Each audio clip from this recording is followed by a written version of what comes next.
semua, selamat malam. Iya, selamat datang dalam acara PA Online Alkitab. Ini satu kegiatan rutin yang kita lakukan setiap hari Senin jam setengah 8 malam. Oke, selamat malam teman-teman. Perkenalkan saya Roma. Saya Yulia. Dan kita yang akan jadi host dalam acara PA Online Alkitab ini.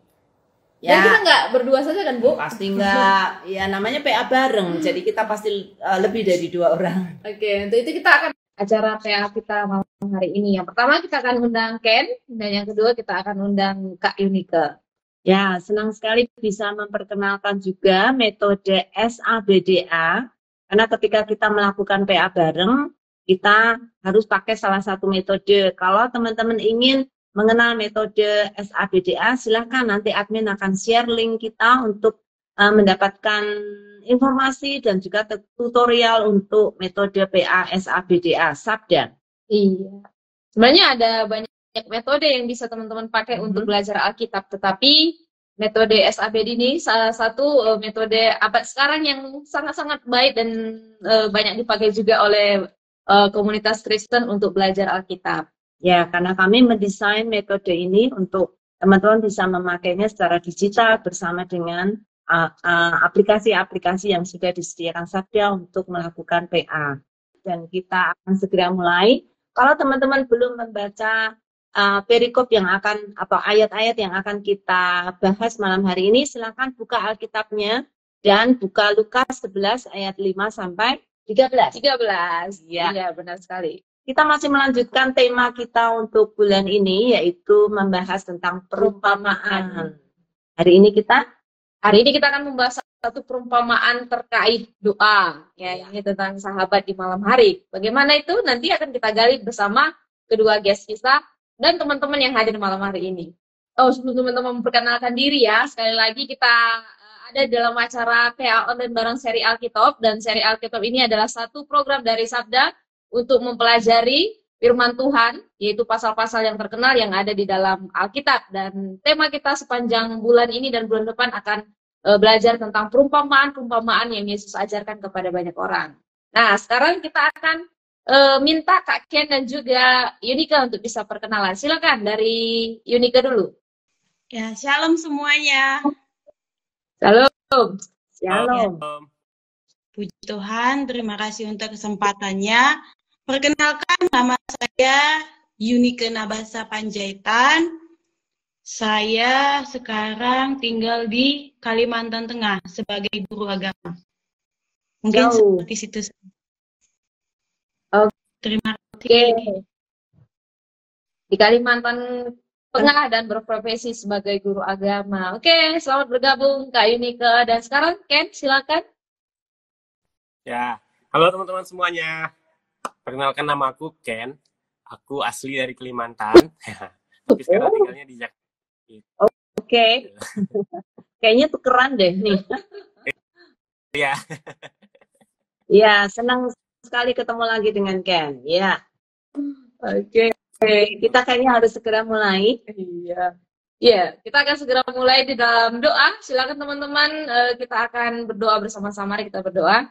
Bapak yang baik, kami sungguh bersyukur kepadamu karena malam hari ini di acara yang spesial ini kami boleh bertemu kembali dalam PA Online seri Alkitab. Kami bersyukur Tuhan untuk dua teman kami yang sudah bergabung, yaitu Ken dan Yunike, dan semua kami juga, teman-teman sahabat-sahabat juga dimanapun mereka berada yang sudah join secara live malam hari ini. Tuhan tolong supaya kami boleh mempelajari dari setiap apa yang Tuhan Yesus ajarkan melalui perumpamaan yang dibagikan bagi kami semua pada malam hari ini. Berkatilah jalannya acara kami, berkati juga untuk setiap jaringan, bahkan device yang akan kami pakai, sampai selesainya Tuhan yang akan handle satu persatu. Terpuji termulia namamu ya Bapa, di dalam dan demi nama Tuhan Yesus Kristus, Allah kami yang hidup. Kami ucap syukur dan kami berdoa. Amin. Amin. Oke, sebelum kita mau menggali Lukas pasal 11 ini, alangkah lebih baiknya kita belajar sedikit tentang perumpamaan itu sendiri, di mana perumpamaan ini adalah beberapa hal ketika Yesus berkhotbah, ketika Yesus mengajar, dia sering menggunakan perumpamaan, dan Yesus suka mengajar dengan perumpamaan. Salah satu tujuannya adalah untuk mengungkapkan kebenaran kepada banyak orang, di mana dalam kebenaran itu kadang agak susah dimengerti karena mungkin bersifat abstrak dan mungkin bersifat tersembunyi ya. Ketika Yesus pakai perumpamaan, mengajar dengan perumpamaan, maka setiap orang yang mendengar gampang untuk mengertinya kayak gitu ya, dan mudah untuk mengingatnya. Dan juga karena pendengar yang mendengarkan pengajaran Yesus sangat bervariasi, gitu ya. Jadi tidak homogen, tapi mungkin lebih banyak anak muda, orang tua, wanita, laki-laki, dan mungkin beda sosial, tingkat sosialnya, dan lain-lain gitu ya. Jadi salah satu metode yang dipakai untuk bisa menembus keberbagian latar belakang ini adalah dengan story atau dengan cerita. Siapa yang nggak suka cerita? Ya, kayaknya semua orang suka cerita. Ya, dan Yesus memakainya selain juga untuk menarik perhatian, juga karena Yesus tahu persis apa yang ingin dia sampaikan kepada mereka. Dan melalui cerita ini, Yesus bisa memberikan pengajaran kepada semua lapisan masyarakat yang saat itu mendengar pengajarannya. Iya, dan contoh-contoh yang Yesus pakai kadang itu relate dengan kehidupan mereka saat itu ya, dengan memakai tokoh seperti petani, atau seperti hamba, atau seperti biji sesawi, dan lain sebagainya. Itu tuh memang berhubungan dengan kehidupan sosial masyarakat Yahudi. Makanya ketika Yesus kasih contoh, mereka langsung bisa menangkap apa poin yang Yesus masukkan dalam perumpamaan tersebut. Termasuk kemarin ya, minggu yang lalu, Yesus memakai penggarap kebun anggur. Nah, itu orang-orang sangat tahu saat itu karena banyak sekali kebun anggur yang ditanam di Israel. Iya, jadi bagus sekali ya, selain Yesus adalah tokoh dan juga Tuhan kita yang menggunakan cerita untuk menyampaikan, termasuk mengajarkan firman Tuhan kepada banyak orang, sehingga perumpamaan itu sendiri juga memiliki banyak kekuatan ya, selain yang sudah kita sebutkan tadi. Jadi dengan perumpamaan, pendengar atau orang-orang Yahudi yang mendengarkan saat itu dapat langsung berpikir dan merenungkan apa sebenarnya poin yang Yesus sedang maksudkan. Tanpa mungkin ngomong langsung atau tanpa menyindir langsung, mereka udah ngerti, oh ini tuh tujuannya ke saya, ini tuh tujuannya ke sana ya, untuk yang ngerti gitu tentang firman yang sedang Yesus bahas itu. Ya, dan lagi juga salah satu kekuatan dari perumpamaan adalah membuat orang memang kayak tadi yang Roma bilang berpikir panjang gitu ya, karena tidak langsung. Jadi ini mengajarkan apa ya? Ini ada hubungannya dengan aku apa ya? Jadi mereka bisa lebih dalam, bukan hanya sekedar mendengar, masuk telinga kanan dan keluar telinga kiri, tapi mereka mikir karena mereka tahu cerita ini pasti punya makna, pasti punya sesuatu yang mereka bisa dapatkan melalui apa yang disampaikan oleh Yesus. Oke, nah teman-teman menemukan apa lagi nih kekuatan dari perumpamaan yang Yesus ajarkan kepada banyak orang? Silahkan nanti bisa dibagikan di kolom komentar. Dan malam hari ini dalam konteks kita belajar tentang perumpamaan dari Lukas 11, ini juga berbicara tentang bagaimana Yesus mengajar kepada murid-muridnya saat itu tentang hal berdoa. Seperti apa itu? Nah, ini kita akan gali bersama kedua guest kita. Ya, Lukas 11 juga sangat istimewa karena di dalam Lukas 11 itu ada juga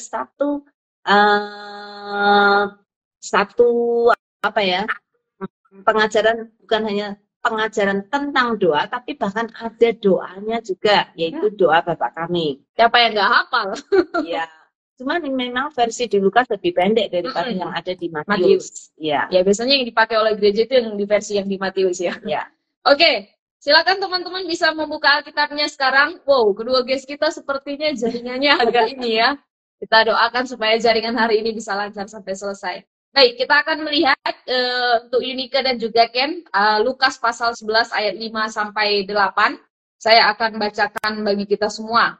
Ayat 5 saya mulai, lalu katanya kepada mereka, jika seorang di antara kamu pada tengah malam pergi ke rumah seorang sahabatnya dan berkata kepadanya, saudara, pinjamkanlah kepadaku 3 roti, sebab seorang sahabatku yang sedang berada dalam perjalanan singgah ke rumahku dan aku tidak mempunyai apa-apa untuk dihidangkan kepadanya.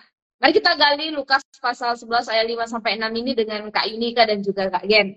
Nah, saya akan bertanya ke Ken dulu.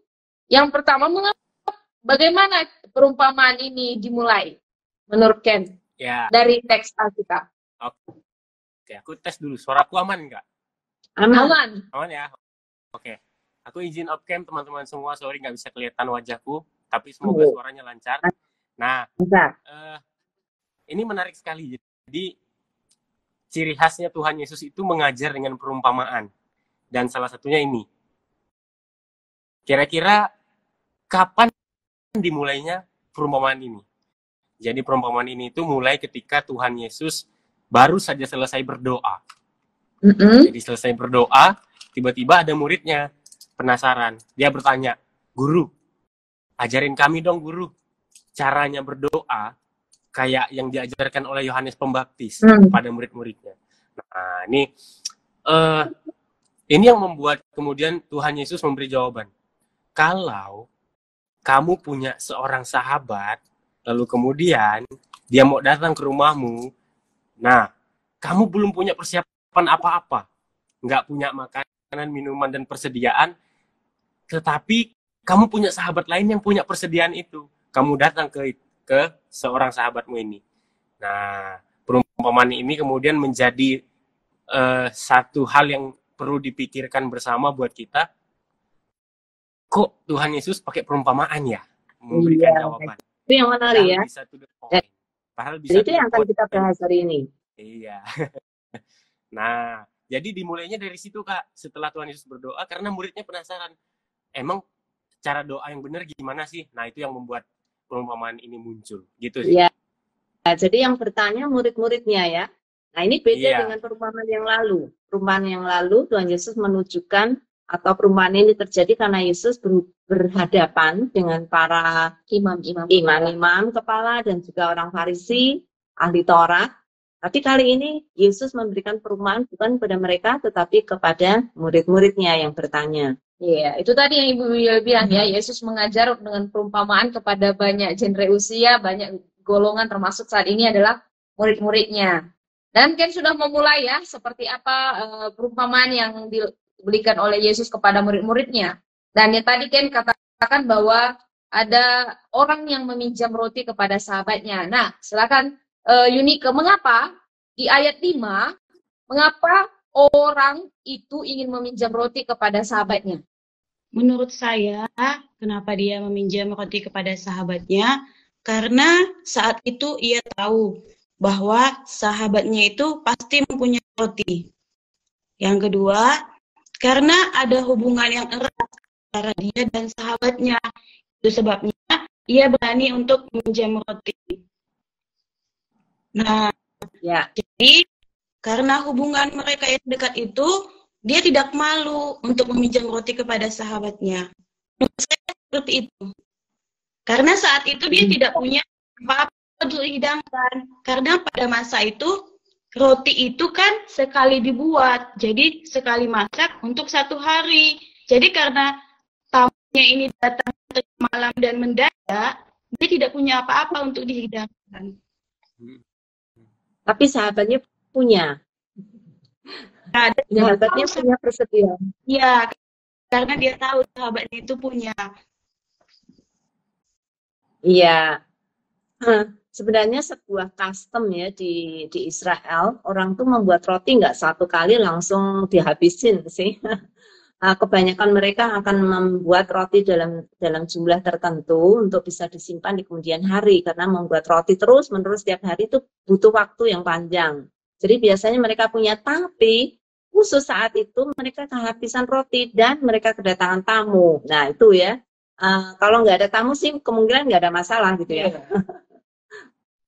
Dan di sini dikatakan bahwa mereka kedatangan tamu dan tidak ngomong-ngomong tamunya datang. Kayak sekarang ya, BA dulu. Datang kan bisa disiapin. Ini tamunya nggak ngomong-ngomong, tiba-tiba udah datang aja kan. Apalagi dalam budaya itu ya, ketika kalau ada tamu pasti malu kalau nggak dijamu dengan sesuatu gitu. Pasti harus diberikan jamuan kepada tamu yang datang, apalagi dari jauh. Nah, makanya orang itu meminjam roti kepada sahabatnya. Sekarang tetangganya. Yang adalah tetangganya. Sekarang ke Ken lagi, mengapa meminjam roti di tengah malam? Oke. Aku dari tadi itu juga agak mikir, kenapa roti? Emang dia tahu kalau sahabat yang akan datang itu mau makan roti? Gitu kan? Jangan-jangan justru dia pengennya yang lain. Entah sup kacang merah, entah mungkin ada makanan lain yang dia punya. Kan dari mana dia tahu? Nah, menurut aku, sepertinya memang karena yang akan datang ini adalah sahabatnya juga. Jadi dia tahu bahwa sahabatnya tuh sukanya apa. bisanya makan apa dan senangnya kalau dihidangkan apa. Nah, kalau dulu kan di sana itu roti itu menjadi tanda keakraban buat orang-orang zaman dulu. Tuhan Yesus dengan murid-muridnya makannya apa? Roti pas perjamuan malam. Di rumahnya apa? Di perkawinan, di rumahnya Zakheus dan sebagainya. Makanya pokoknya roti itu selalu ada. Artinya ketika makan mereka jadi dekat. Sepertinya memang seorang sahabat ini karena dia dekat, dia tahu apa yang akan membuat obrolan dan penerimaan seperti apa, yang sambutan seperti apa yang bisa bikin sahabatnya akan datang ini nyaman. Jadi sediain makanan gitu. Ya salah satunya roti. Mungkin bisa jadi dia akan sediain yang lain sih. Kalau itu menurut aku sih. Ya, Mama dan Ibu Yulia. mungkin sedikit koreksi ya. Roti di sini itu makanan pokok. Jadi kalau di sini itu nasi. Kalau orang belum Ya, makan nasi itu seperti belum makan gitu ya. Jadi ini ya bukan roti gitu. snack atau bukan roti yang untuk camilan gitu, bukan. Ini adalah pengganti nasi. Jadi di sana setiap kali makan besar atau makan makanan pokok itu adalah roti. Yang biasanya di dalamnya ada daging, kemudian ada sayur, ada macam-macam gitu ya. Tapi pokoknya itu adalah roti. Kalau di Ya, sini nasi lah gitu ya. Ada nasi enggak? Kalau enggak ada nasi cuma makan lauk doang mungkin enggak kenyang gitu ya. betul. Ya. Ya, mungkin makanya karena itulah sahabat ini meminjamkan roti kepada tetangganya yang adalah sahabatnya juga, karena memang sahabatnya juga datang pada malam hari, makanya dia meminjam roti pada malam hari, gitu ya.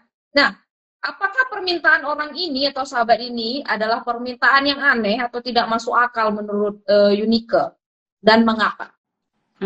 Menurut saya ya, ini kita sama-sama belajar. Pada saat itu, permintaan ini bukan hal yang aneh.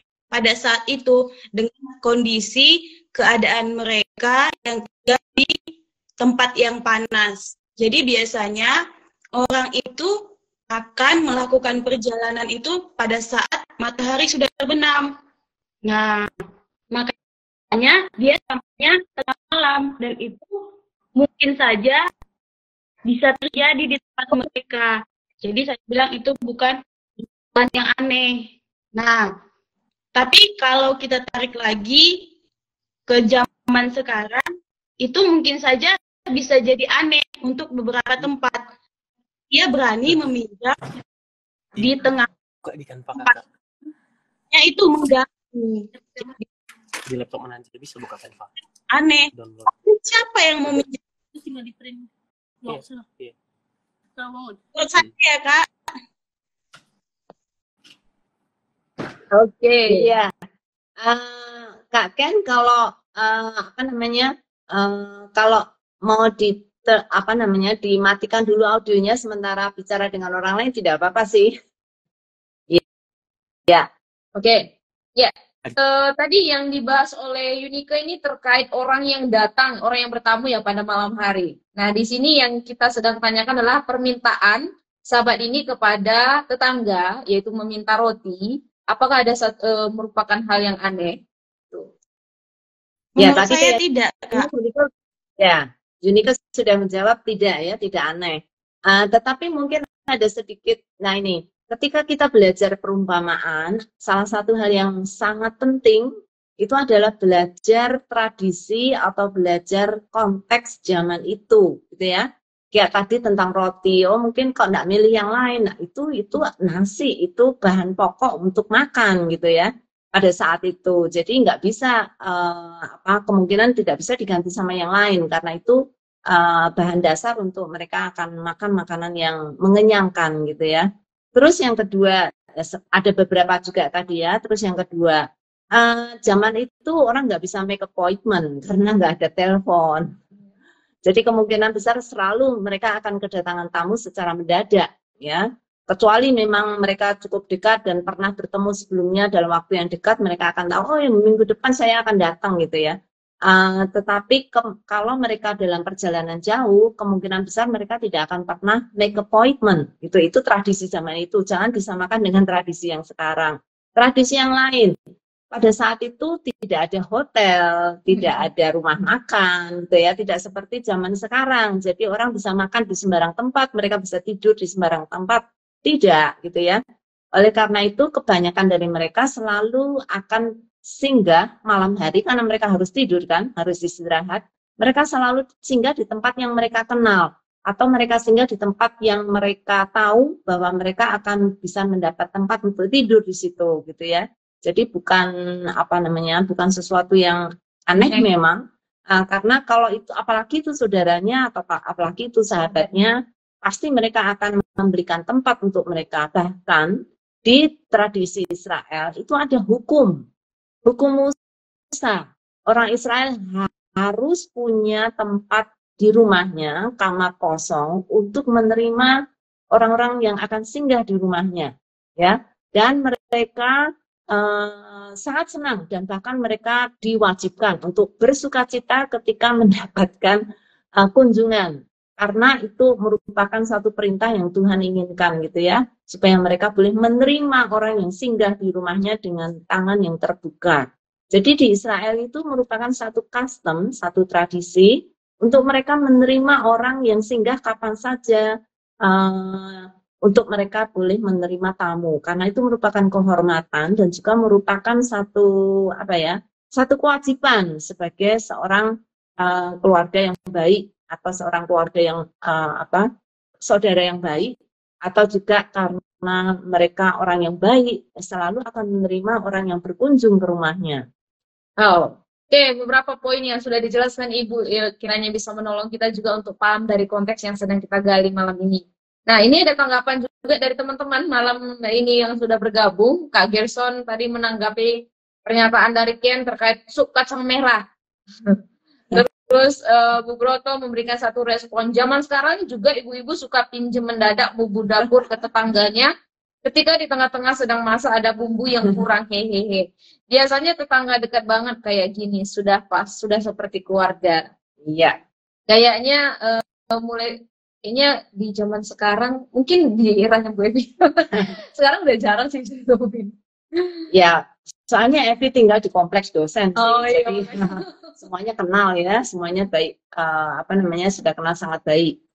Oke, ada tanggapan juga dari Bu Yunuce. Selamat malam untuk Bu Yulia dan Kak Roma. Permintaan roti tidak aneh karena roti itu adalah makanan pokok mereka. Adalah roti. Jadi pasti ada persediaan roti di rumahnya sehingga dia meminta kepada sahabatnya. Iya, cuman saat itu mereka kehabisan ya.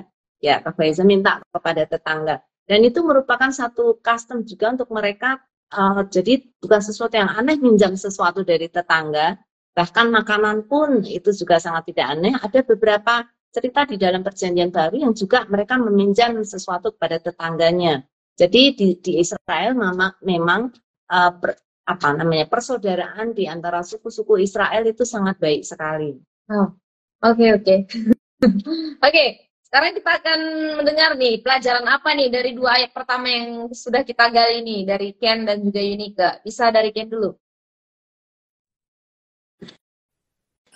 Nah, kalau dari aku, di sini aku jadi belajar bahwa kita harus memandang kepentingan orang lain itu lebih utama.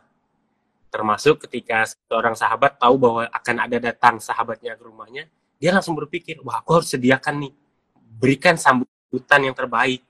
Ada kebutuhan pokok, ada makanan pokok yang disediakan, nanti ada kamar buat tidur, buat menginap, dan jangan sampai sesudah orang atau tamu kita datang, sahabat kita datang, kita nggak punya persiapan apapun.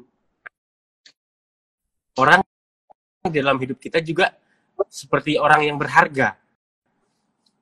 Itu kalau yang pertama. Nah, yang kedua, ternyata kita itu adalah orang yang akan terus hidup dalam kesaling tergantungan. Jadi, seorang sahabat ketika dia nggak punya apa-apa, dia bisa datang ke sahabatnya, meminta pertolongan dari sahabatnya. Dan karena dia tahu bahwa sahabatnya ini dekat dengan dia, pasti dia akan dapat pertolongan itu. Nah, buat kita semua teman-teman yang di rumah, teman-teman Bu Yulia dan Kak Roma, Kak Yunika, kita itu ternyata nggak bisa hidup sendiri. Kita akan selalu butuh orang lain. Jadi itu kenapa aku jadi ingat di kejadian itu, pantasan manusia diciptakan bukan cuma Adam, tetapi ada Hawa sebagai penolong karena nggak bisa hidup sendiri. Gitu sih Kak. Oke. Ya, nanti akan lebih jelas lagi ya ketika membahas ayat-ayat berikutnya. Giliran Yunike. Belajar apa Yunike? Ya, dapat itu jangan malu atau takut untuk meminta pertolongan. Yunike, suara Ya. kamu putus-putus. Apakah bisa videonya mungkin dimatikan sebentar? Oke, apakah sudah jelas? Jelas, lebih jelas. Pelajaran yang bisa saya dapat adalah jangan pernah malu atau takut untuk meminta pertolongan ketika kita mengalami suatu masalah. Karena setiap masalah itu pasti ada solusinya. Dari yang kita pelajari tadi, orang terdekat bisa menolong kita. Jadi masalah yang kita punya jangan dipendam sendiri, karena dia tidak akan bisa selesai dengan begitu saja. Kita bisa meminta pertolongan kepada orang lain, apalagi kepada Tuhan. Itu yang bisa saya dapatkan. Jadi jangan pernah malu untuk meminta tolong atau bantuan. Iya. Oke. Ini baru setengah perumpamaan ya. Jadi mungkin kita belum bisa melihat keseluruhan, tapi tidak apa-apa. Paling tidak tadi pelajaran praktis yang kita bisa lihat ya. Nih, Panggia juga memberikan satu komen. Oh, ini sudah hal berdoa. Mungkin artinya walaupun Tuhan sedang istirahat, kalau kita butuh sesuatu dan minta, maka tetap akan dipenuhi. Oh, jangan kocak dulu ya Pak ya. Panggia sudah nyampe ini di ujung. Oke, kita akan lihat bagian yang kedua ya. Dari ayat 7-8 saya akan bacakan. Masakan ia yang di dalam rumah itu akan menjawab, jangan mengganggu aku, pintu sudah tertutup, dan aku serta anak-anakku sudah tidur. Aku tidak dapat bangun dan memberikannya kepada saudara. Aku berkata kepadamu, sekalipun ia tidak mau bangun dan memberikannya kepadanya karena orang itu adalah sahabatnya, namun karena sikapnya yang tidak malu itu, ia akan bangun juga dan memberikan kepadanya apa yang diperlukannya. Kita akan gali 2 ayat berikutnya ini. Saya akan ke Ken dulu ya. Dari ayat 7, wow. Ya, coba kita undang lagi untuk Yunike. Sebentar teman-teman Yunike sedang terlempar, kita akan undang kembali. Oke, mari dengan mengundang Yunike, kita akan lanjut ya Bu ya. Ya, kita lanjutkan ya. Ken dulu, silakan. Dari ayat 7 ini, menurut kamu mungkinkah sahabatnya itu akan menolak permintaannya? Oke. Kalau menurut aku, Lihat ayat 7 ya. pasti dia nggak akan menolak. Jadi, karena dia tahu bahwa yang memerlukan itu sedang sangat butuh, apalagi roti, makanan pokok, dan dia udah nggak punya persediaan. Nah, menurut aku dia nggak akan mungkin menolak sih, karena dia tahu itu adalah sahabatnya butuh kebutuhan pokok, gitu. Ya, jawaban kamu berdasarkan ayat 7 ya Ken ya. Iya. Kira-kira bagian yang mana nih dari ayat 7 yang menunjukkan itu?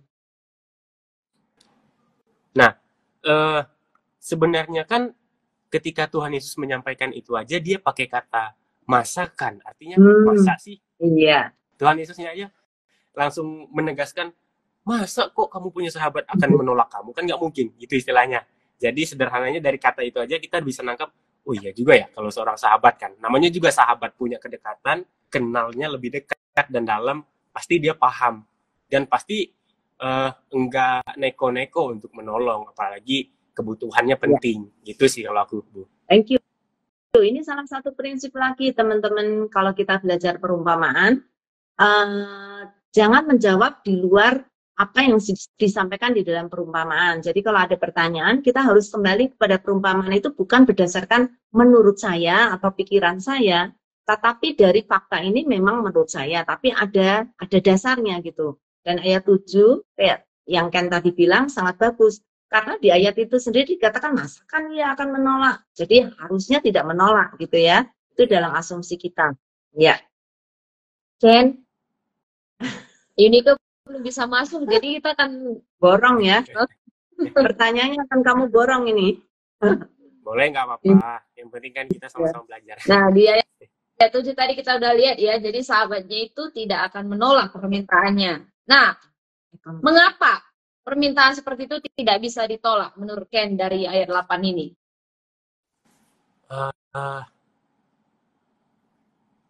Dari ayat 8 itu kan dikatakan, sekalipun ia tidak mau bangun dan memberikannya kepadanya, karena orang itu adalah sahabatnya, namun karena sikapnya yang tidak malu itu, ia akan bangun juga. Jadi sahabat yang dimintai pertolongan itu, dia sadar bahwa sahabatnya yang meminta pertolongan itu nggak pakai malu. Jadi dia istilahnya apa adanya datang kepada sahabatnya, bro, gue lagi nggak punya apa-apa nih, tolong dong.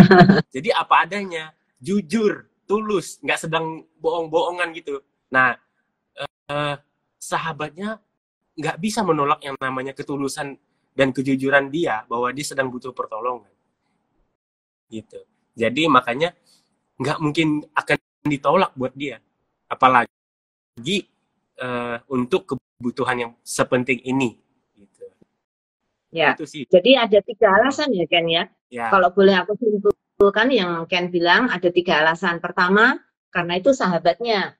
Ya, kalau orang lain yang nggak dia kenal mungkin dia masih bisa menolak. Tapi ini sahabatnya, artinya dia tahu dengan baik orang ini. Yang kedua, karena dia meminta dengan tidak malu. Artinya dia memang sungguh-sungguh sungguh-sungguh jujur dan juga sungguh-sungguh butuh gitu ya. Dia tidak malu untuk meminta. Kemudian yang ketiga, karena penting. Ini bukan minta benang atau minta kerupuk gitu, enggak. Ini minta roti. Itu makanan yang sangat pokok dan itu akan menolong dia untuk survive malam hari itu karena dari perjalanan, karena tidak ada mungkin warung ya saat itu. Tetapi dia hanya mengandalkan tempat di mana dia akan singgah dan di situ dia sangat butuh makanan untuk dia bisa survive. Jadi minimal 3 ini ya Ken ya. Ada lagi nggak? Mungkin dari sisi sahabatnya, karena kan tadi seperti yang Bu Yulia tegaskan, orang Israel itu hidupnya itu sangat kuat sekali dengan hubungan keluarga dekat dengan tetangganya begitu. Artinya dia pasti menyadari dalam tradisi kita, budaya kita akan sangat menyambut orang-orang yang butuh pertolongan, gitu kan. Jadi dia mikir dong, masa jaga nggak menjadi ini, gitu sih kalau mungkin tambahannya Bu Yulia. Ya, saya kira bukan hanya tradisi Israel ya, tapi orang Timur. Orang Timur sangat dekat dengan satu yang lain. Bahkan kalau kita kehausan di jalan, kita datang ke rumah orang yang tidak kenal pun, mereka akan kasih kita minum, bukan? Ya, ini budaya Timur. Kalau saudara di Barat belum tentu loh. Itu saudara akan diusir. Kalau di budaya Timur, kita udah tahu ya. Saya kira saya bisa tambah satu lagi alasan yang keempat. Karena dia tahu sahabatnya punya roti itu, ya. Jadi dia dengan tidak malu dia minta karena dia tahu sahabatnya punya, gitu ya. Dia kalau melihat dari teks yang diberikan, gitu ya. Oke, Yunika, apakah bisa bergabung sekarang? Suaranya tes dulu. Tes, bisa Kak? Aduh, untung kamu bisa kembali lagi. Ya. Nah, sebelum kita melanjutkan, ini juga ada tanggapan nih dari Bu Yunice. Ketika kita kekurangan, kita bisa meminta bantuan kepada sahabat kita. Tapi di sini sudah masuk yaitu Yesus sebagai sahabat kita, pasti akan diberikan. Dan ada tanggapan juga dari Pak Gerson, 1, kadang sahabat lebih dekat daripada saudara. Betul sekali, Pak. Ya. Oke, kita akan melihat kembali ya. Yunika, tadi kita sudah sampai di ayat yang ke-8. Dan sekarang kita akan melanjutkan penggalian kita, dan saya akan bertanya ke Yunika kembali, kepada siapa perumpamaan ini sedang ditujukan? Kalau melihat konteksnya dari ayat 1 sampai 4. Nah, kalau kita lihat dari ayat 1, perumpamaan ini ditujukan kepada Tuhan Yesus yang pada saat itu penasaran karena sering sekali melihat Tuhan Yesus berdoa. Jadi mereka penasaran seperti apa doa yang seperti apa berdoa itu. Karena kan mereka bisa lihat bahwa Yohanes mengajarkan kepada murid-muridnya. Jadi mereka ingin juga Tuhan Yesus mengajarkan mereka berdoa. Jadi ini ditujukan kepada murid-murid Tuhan Yesus pada saat itu. Berarti kamu menjawab pertanyaan kita berikutnya nih. Iya. Pertanyaan berikutnya ini, konteks apa perumpamaan ini diberikan Tuhan Yesus, dalam konteks apa? Dan ini gue baru saja jawab, yaitu terkait doa. Berdoa. Ya, kira-kira ada hubungan apa nih antara berdoa dengan perumpamaan ini? Ken mau jawab? Oke. Tadi itu aku sempat baca. Jadi kan sebelum ini kan Tuhan Yesus baru saja selesai berdoa, kan? Baru saja selesai berdoa. Dan ketika diminta untuk berdoa, ketika diminta untuk mengajar berdoa, kalau kita melihat komparasi ayat dari Lukas ini, itu kan sama dengan Tuhan Yesus di cerita Matius 6 yang mengajar tentang doa Bapa kami. Nah, itu sama kan? Jadi hubungannya dengan doa, kalau kita lihat ada sebuah pola atau format doa yang harus kita jaga, dan doa ini adalah doa yang relevan untuk setiap hari, bukan sepanjang hari, maksudnya buat per hari, doa yang relevan untuk per hari. Nah, yang pertama adalah kita berdoa dengan menyebut Tuhan sebagai Bapa. Kita berdoa mengakui kekuatan dan kuasa Tuhan. Kita berdoa mengakui kita orang berdosa, lemah, dan banyak salahnya, memohon pengampunan, dan di belakangnya baru kita sampai kepada meminta permohonan atau apa yang kita butuhkan. Dan sifatnya, Tuhan cukupkanlah hari ini kan, secukupnya. Jadi bukan sebuah permintaan, bukan sebuah tuntutan yang harus panjang, mungkin tentang per minggu, enggak, tapi memang yang per hari dibutuhkan oleh kita. Sehingga apa hubungannya dengan doa perumpamaan ini? Ini mengingatkan bahwa kita ini butuh Tuhan tuh per hari. Doa itu kita harus lakukan per hari. Dan perumpamaan ini itu diberikan Tuhan supaya kita melihat kembali ketergantungan kita juga terhadap Tuhan. Itu per hari. Gitu, Bu. Tapi kan ini perumpamaan ini kan tentang orang meminjam roti ya. Dan saya yakin meminjam roti bukan peristiwa setiap hari ya. Nah, itu memang di dalam teks kita melihat yang dipinjamkan adalah roti. Tetapi yang sedang terjadi adalah relationship sebenarnya.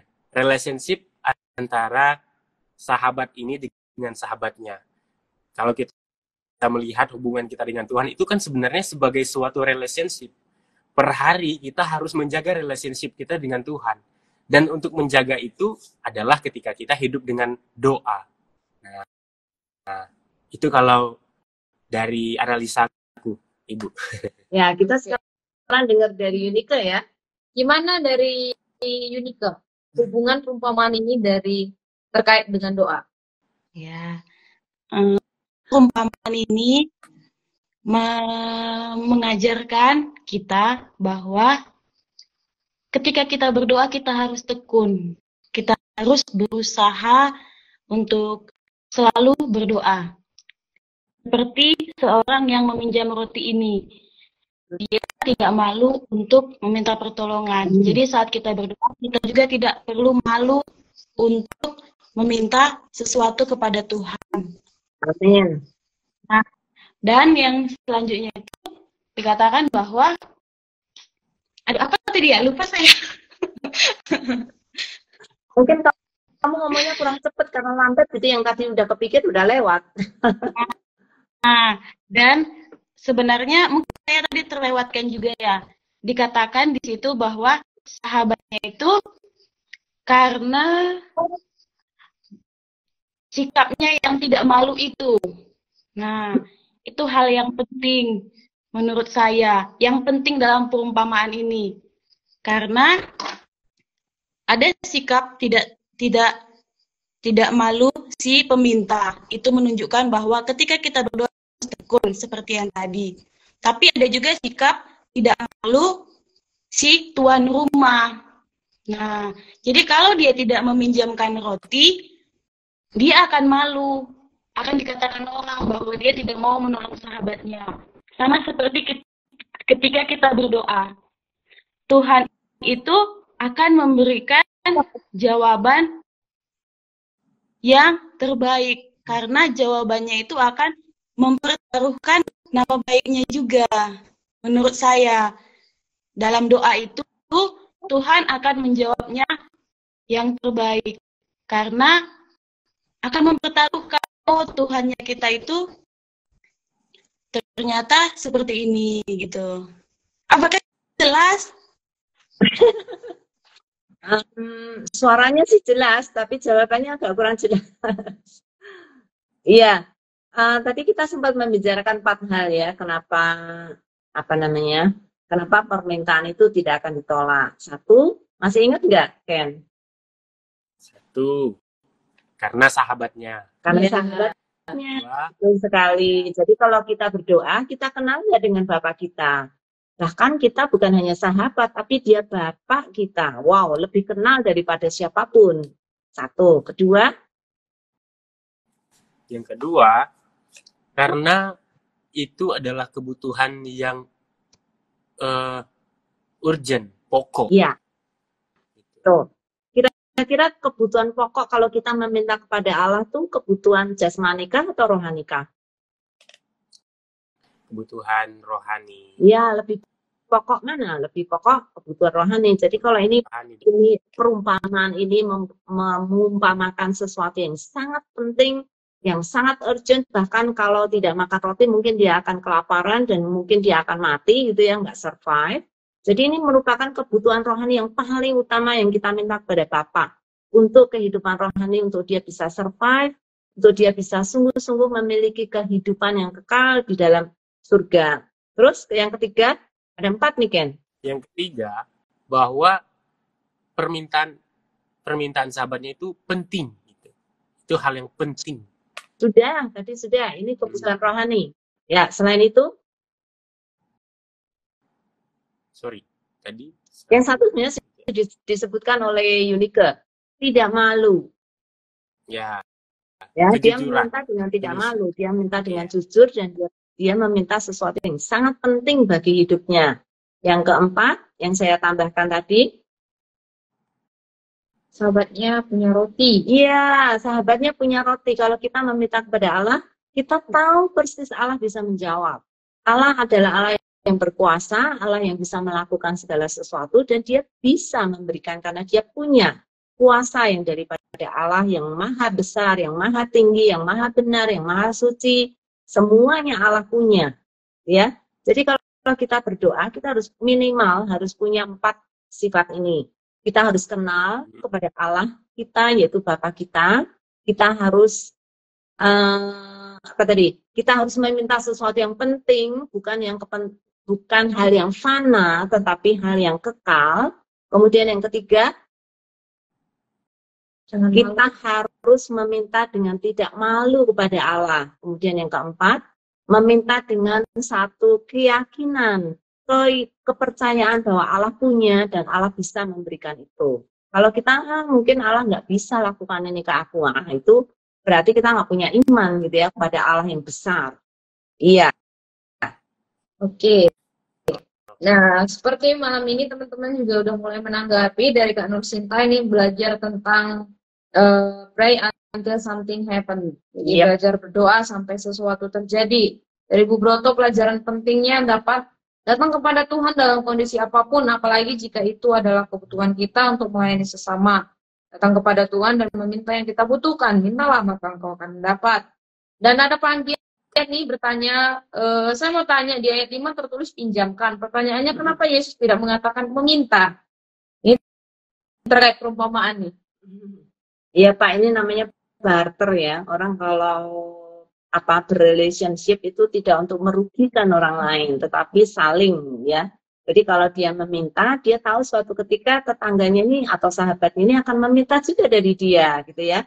Jadi tidak untuk merugikan, tetapi untuk kita bisa saling Oke, nah sekarang kita akan lihat hal yang sama juga yang mau Yesus sampaikan dari ayat 9 sampai ayat 13 ini ya, di mana setelah Yesus memberikan perumpamaan ini, dia katakan bahwa mintalah maka akan diberikan kepadamu, carilah maka kamu akan mendapat, ketuklah maka pintu akan dibukakan bagimu. Karena setiap orang yang meminta menerima, dan setiap orang yang mencari mendapat, dan setiap orang yang mengetuk pintu dibukakan. Dan Yesus memberikan penekanan, Bapa manakah di antara kamu jika anaknya minta ikan, daripadanya akan memberikan ular kepada anaknya itu gantikan. Atau jika minta telur, akan memberikan kepadanya kalajengking. Jadi jika kamu yang jahat tahu memberi pemberian yang baik kepada anak-anakmu, apalagi Bapamu yang di surga, ia akan memberikan Roh Kudus kepada mereka yang meminta kepadanya. Ya, jadi ayat 9 sampai ayat yang ke-13 ini adalah kunci jawaban Tuhan Yesus tentang doa, ya. Nah, ini merupakan satu konteks ya. Jadi kalau kita mempelajari sesuatu terkhusus ayat-ayat firman Tuhan, jangan lepaskan ini dari konteks. Karena kayak tadi jawaban dari Ibu Nur Sinta, pray until something happen. Itu bukan berarti bahwa kita bisa meminta semuanya. Apapun, apakah ketika kita meminta apapun Tuhan pasti memberi? Wait, tunggu dulu. Mintanya apa gitu ya, dan untuk kepentingan apa? Dan apakah itu menyenangkan Allah atau tidak gitu. Apakah itu satu kepentingan untuk Allah atau kepentingan untuk diri sendiri? Pasti semuanya akan mempunyai satu motivasi ya di dalam kita meminta. Nah, Yesus memberikan ini. Satu, memberikan keyakinan. You kalau ketuk, you akan dibukakan pintu. Kalau minta, akan diberikan. Kalau satu lagi, mencari, kamu akan mendapat. Jadi, Yesus memberikan satu keyakinan iman kepada kita, mintalah kepada Allah. Dia Allah yang sangat murah hati, dia akan memberikan apa yang kita inginkan. Tetapi bukan sampai berhenti di situ. Ayat berikutnya, setiap Bapa manakah, jadi memberikan juga lagi keyakinan. Tidak mungkin Tuhan Allahmu tidak memberikan itu kepadamu. Orang jahat aja tahu memberikan apa yang baik, apalagi Bapa kita yang luar biasa, yang maha kasih dan segala. Dan ini satu membangun iman kita ya, bahwa ketika kita meminta, kita harus punya iman sebesar itu kepada Allah. Jangan melihat Allah sebagai Allah yang kecil dan Allah yang akan memberikan kalau dia punya. Tidak, dia pasti akan memberikan karena dia punya. Nah, tetapi ada tetapinya nih. Jika kamu yang jahat tahu memberikan pemberian yang baik pada anak-anaknya, apalagi Bapamu yang di surga, ia akan memberikan Roh Kudus kepada mereka yang meminta kepadanya. Jadi ini permintaan bukan permintaan sembarangan loh. Karena Yesus di sini menyebut apa? Kehilangan lagi di sini gitu. Roh Kudus, betul. Apa itu artinya? Yang sangat kita butuhkan, kebutuhan rohani bukan sekedar. Betul. Apa pekerjaan Roh Kudus yang paling kita butuhkan? Contoh, ada banyak ya, tapi kira-kira, Ken, apa pekerjaan Roh Kudus dalam hidup kita? Satu, dia adalah penolong. Penolong dalam hal apa? Dalam banyak hal. Kita misalnya sedang mendoakan kita untuk masuk kuliah. Kita adalah orang yang sulit beradaptasi misalnya gitu. Ya, ini masih dekat-dekat kuliah, sulit beradaptasi. Tapi ketika kita meminta kepada Tuhan, kepada Bapa kita, supaya Roh Kudus memberi kita keberanian, rasa percaya diri, memberikan kita keyakinan, nanti kita bisa perlahan-lahan maju. Dan misalnya kita minta sama Tuhan, buat aku supaya bisa berkomunikasi dengan baik, bertemu dengan orang-orang yang nyambung. Nah, itu kan kita nggak bisa mengendalikan, mana nih yang kita atur, nggak bisa. Tapi memang Roh Kudus yang bisa membuat kita berjalan sebagaimana dan akan terus baik jalannya itu ya karena Roh Kudus itu. Ya, itu tugas Roh Kudus untuk menolong kita. Tapi ada tugas yang lebih penting lagi daripada itu. Roh Kudus itu melahirbarukan seseorang. Itu tugas yang jauh lebih penting daripada cuma menjawab kebutuhan kita yang sehari-hari ya. Tetapi melahirbarukan seseorang, itu pekerjaan Roh Kudus. Tanpa Roh Kudus kita tidak bisa lahir baru. Tanpa Roh Kudus kita tidak bisa menjadi Allah. ada banyak ya, tapi kita membahas yang penting-penting saja. Yang kedua, Roh Kudus itu juga menyadarkan kita akan dosa-dosa kita.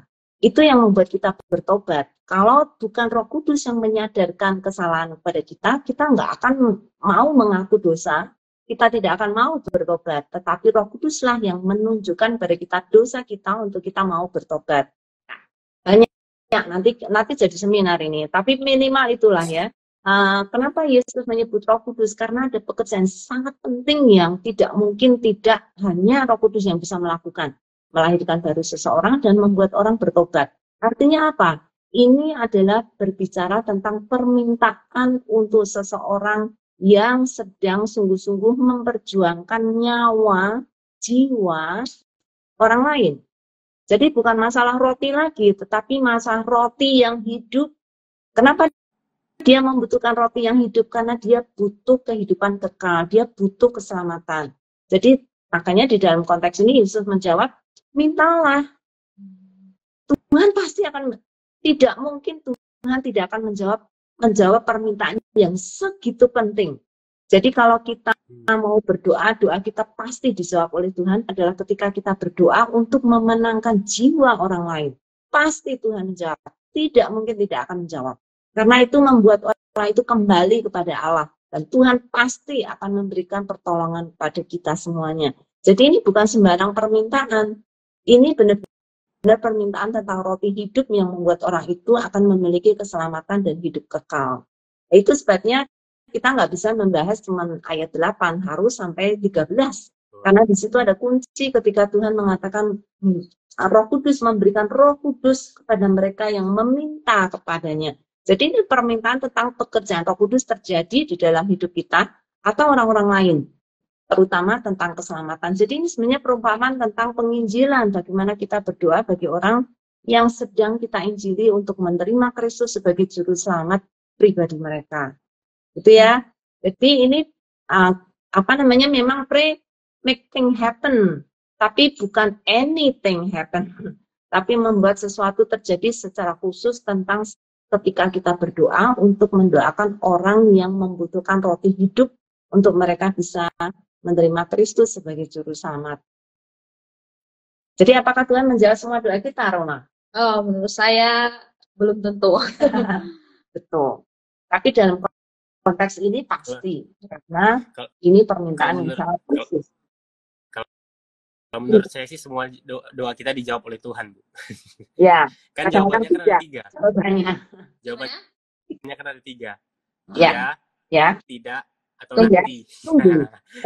Oh iya, betul. Itu aja. Oke. Yang mungkin maksud Roma itu belum tentu Tuhan menjawab keinginan kita. Keinginan kita belum tentu dijawab oleh Tuhan, tetapi keinginan Tuhan pasti. Ya, betul. Karena seringkali ketika kita berdoa, keinginan kita yang kita utamakan. Ya. Itu yang dikatakan Rasul Paulus, engkau tidak mendapatkan apa-apa karena engkau belum berdoa. Iya, engkau berdoa tapi doamu salah gitu.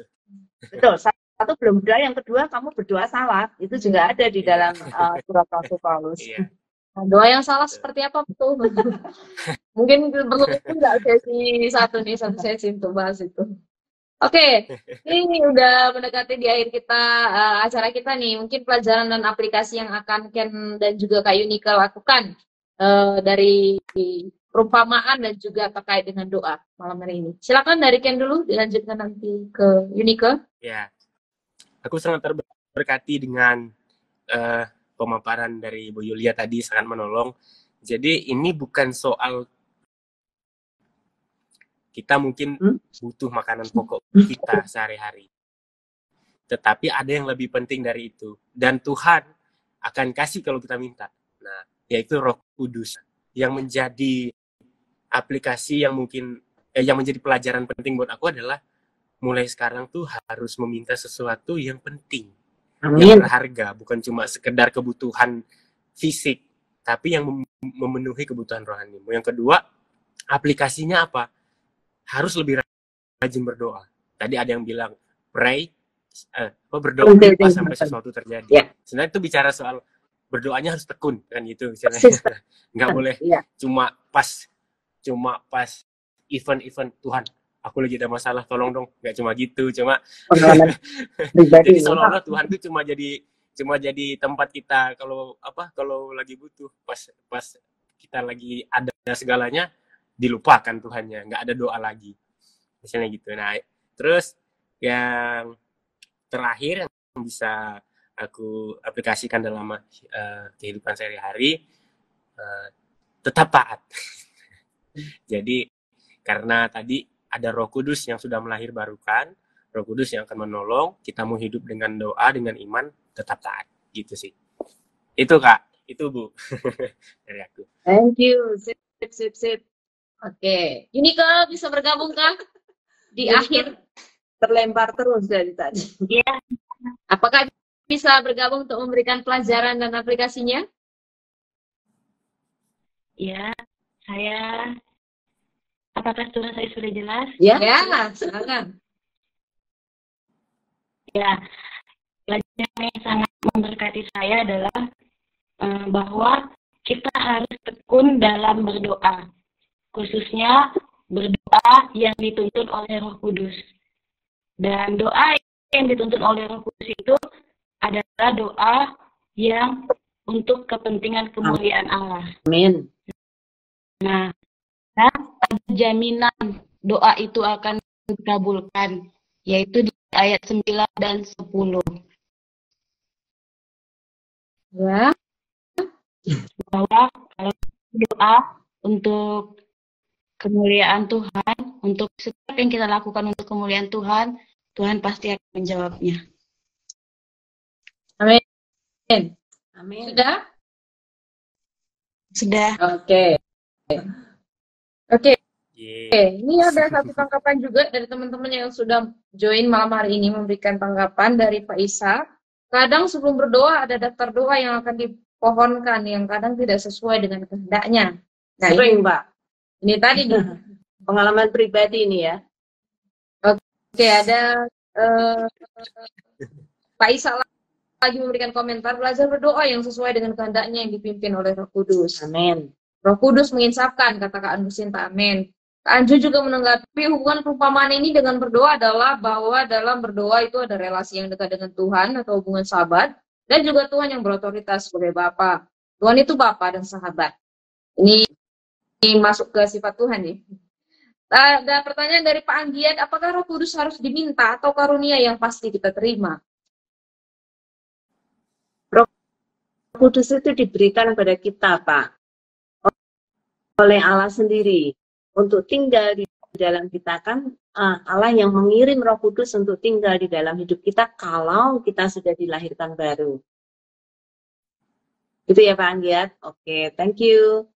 Dulu banget Bu Yulia dari Pak Isa. Ya, berarti benar ini berdasarkan pengalaman Pak Isa membuat pohon doa. Sip. Oke, tapi sekarang juga nggak apa-apa Pak membuat pohon doa yang sesuai dengan kehendaknya. Jadi sudah menurut kepentingan Tuhan, bukan lagi menurut kepentingan kita sendiri. Ya, dan tadi Kak Ken sudah mengatakan ya, harus doa dengan persisten, dengan tanpa berhenti atau tanpa menyerah ya. Oke, sudah habis mungkin komentar dari teman-teman yang sudah join malam hari ini. Terima kasih banyak. Terima kasih juga untuk kedua guest kita, guest star kita ada Kak Ken dan juga Kak Unika yang mungkin jaringannya kurang baik, tapi penggaliannya juga bagus pada malam hari ini dan bisa menolong kita semua untuk melihat Lukas pasal 11 melalui perumpamaan Yesus terkait doa pada malam hari ini. Iya, saya sendiri juga sebenarnya dapat poin banyak, apalagi tentang Roh Kudus. Tadi saya tidak sampai ke situ pemikiran saya. Ternyata malam hari ini juga ada satu poin yang lebih penting dari sekedar hal jasmani yang Tuhan mau tekankan di sini. Walaupun mungkin di sini terkait hal jasmani gitu, tapi Tuhan juga mau tekankan ke kita semua melalui perumpamaan gitu bahwa Bapa yang kita kenal adalah Bapa yang mau mendengar kita, dan Bapa yang mau mendengar kita itu juga pasti akan memberikan yang terbaik bagi kita. Kalau itu doanya berkenaan dengan kehendaknya sendiri dan tidak ada lagi alasan bagi kita untuk tidak berdoa. Jadi ini juga jadi satu pegangan bagi kita semua untuk tetap berdoa sesuai dengan apa yang Paulus katakan juga nih, tetaplah berdoa. Oke. Dari Ibu ada kesimpulan nih? Oh ya, sangat ya. Ini Pak Anggiat masih Anggiat. ayat 13 itu meminta Pak, memberikan Roh Kudus, jadi diberikan oleh Allah. Ya, kalau kita berdoa kepada seseorang untuk menerima Kristus sebagai juru selamat, betul, harus Roh Kudus yang mengerjakannya. Karena itu kita meminta Roh Kudus itu hadir untuk melahirbarukan orang itu, sehingga orang itu bisa menjadi anak-anak Allah dan menerima keselamatan dalam Yesus Kristus. Ya, tentu dengan pengabaran Injil ya, bukan cuma orang itu untuk selamat, tapi dia mengerti untuk bagaimana dia selamat, yaitu dengan percaya kepada Yesus Kristus, satu-satunya juru selamat yang memberikan penebusan atas semua dosa kita. Itu berita Injil ya. Jadi bukan kita meminta Roh Kudusnya, Pak, tetapi kalau kita meminta Roh Kudus untuk pekerjaannya dinyatakan, yaitu kelahiran baru, maka Roh Kudus akan dikirimkan oleh Allah untuk hadir di dalam hidup orang itu, memberi penjelasan, memberi penerangan akan kebenaran, mengerti kenapa Kristus mati bagi dia dan lain-lain ya, sehingga dia akan bertobat. Itu ya Pak Anggiat? Iya. Oke, saya dapat berkat banyak dari perumpamaan ini. Saya dulu juga melihat perumpamaan ini agak aneh gitu ya. Kenapa dia cerita ini, apa hubungannya dengan doa dan lain-lain. Tetapi saya sangat bersyukur kita bisa menggali ayat-ayat ini sehingga kita bisa melihat kekayaannya dan apa hubungannya dengan pekerjaan Roh Kudus yang selalu hadir di dalam kehidupan setiap orang percaya, terkhusus ketika kita meminta roti hidup itu datang dan memberikan kehidupan kekal bagi seseorang, bagi orang yang kita doakan, ya. Terima kasih teman-teman, kita agak lambat nih hari ini karena panjang banget, tapi kita bersyukur untuk Ken dan juga untuk kasihan untuk Yunika yang terlempar terus-menerus, tapi sungguh bersyukur Yunika persisten bisa bertahan sampai akhir. Masih di sana ya Yunika. Nah, ada tanggapan satu lagi terakhir banget dari Pak Isa. Sekarang sudah belajar berdoa sesuai yang diingini Roh Kudus, yang pasti sesuai dengan kehendaknya. Amin. Kiranya Tuhan terus mampukan untuk teman-teman yang berdoa sesuai dengan kehendak Roh Tuhan. Oke, kita akan tutup dalam doa. Kak Ken bisa menutup dalam doa? Oke, mari kita berdoa. Bapa kami yang bertata di dalam kerajaan surga, kami bersyukur ya Bapa malam hari ini bersama dengan tim Sabda, bersama Kak Yunika, dan teman-teman yang join di live IG hari ini, kami belajar firman Tuhan, kami belajar tentang perumpamaan yang mengajarkan kami bagaimana berdoa, dan seberapa penting doa itu dalam hidup kami, dan apa yang harus menjadi pusat ketika kami berdoa. Biarlah kiranya doa kami menjadi doa yang semakin digerakkan dalam ketulusan, kemurnian yang berpusat kepadamu ya Tuhan.